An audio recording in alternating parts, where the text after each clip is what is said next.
Greetings, Earthlings, and hello again to all my friends. This is 10.4, which is views of 3D objects, and as always, Mr. Benjamin is here.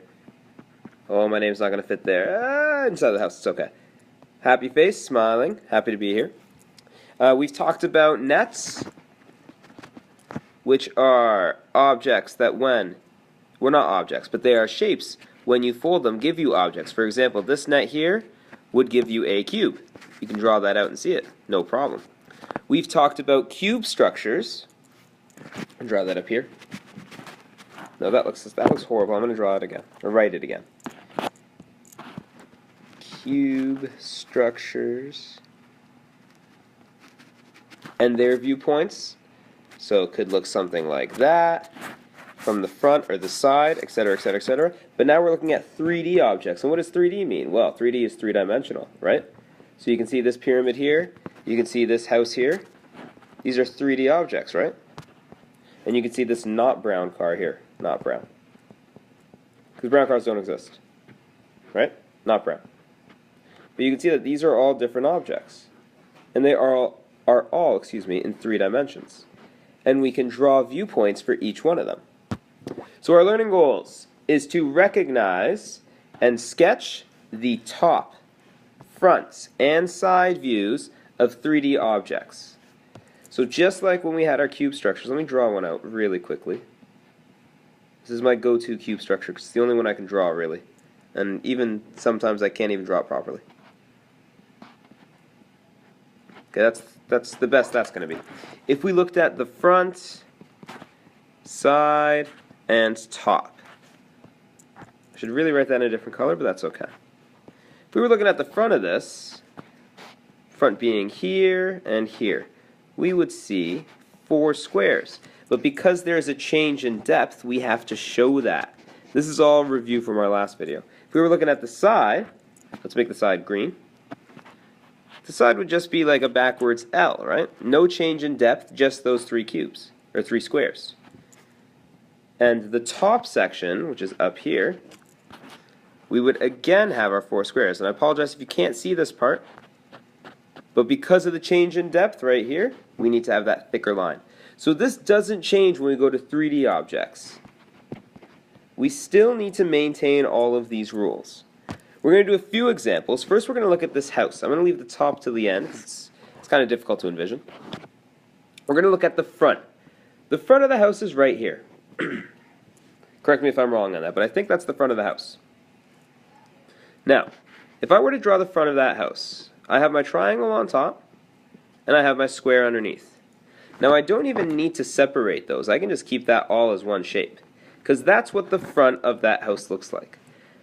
Granted, there's a little bit of an overhang. We can draw that in if we want to, but we don't have to, because we are assuming all of these shapes are flush. But I will draw that overhang. It kind of looks like a big up arrow now. But that is the front of that house. That's that section right there. Now, when we are to draw the side of the house, the side is a bit more tricky. We are going to draw it, and we're going to assume that there's a certain depth to this house on this side. But we know there has to be because of the roof line. But we're going to draw it as if we know what it looks like, kind of like this. Now, that's what you would see if you were standing on the side of the house. However, we do have to account for the roof, right? The roof comes up right here. And when we have a roof, we have a slope. That is a change of depth. I'm going to write that out again because that just looks horrible. It's writing in green. Change of depth. So keep in mind, whenever we have... Erase. I'm a little off today, I apologize. Whenever we have a change in depth, for example, this roof line going up here, we need to account for that. We need to have that thick line to show that. Now the top for this is going to be a little strange as well. If we were looking at this from a bird's eye view, we would see the roof, but we would also notice the part in the middle. And again, there's a change of depth on either side.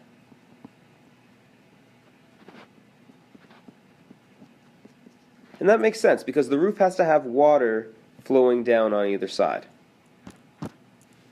Okay? Let's take a look at this pyramid. Now this is an example I believe we've looked at before. The front of the pyramid is going to be a triangle. The side of the pyramid is going to be a triangle. The top of the pyramid, now we're going to assume that this pyramid has 4 sides, which I believe most pyramids would have. So we can also call this a square-based pyramid. So in that case, the top, when we're looking down at it, that's more like a rectangle, so I'll fix that up. Right there.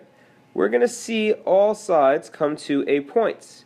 This point in the middle. Now these are all changes of depth, right? So we need to have thicker lines showing that.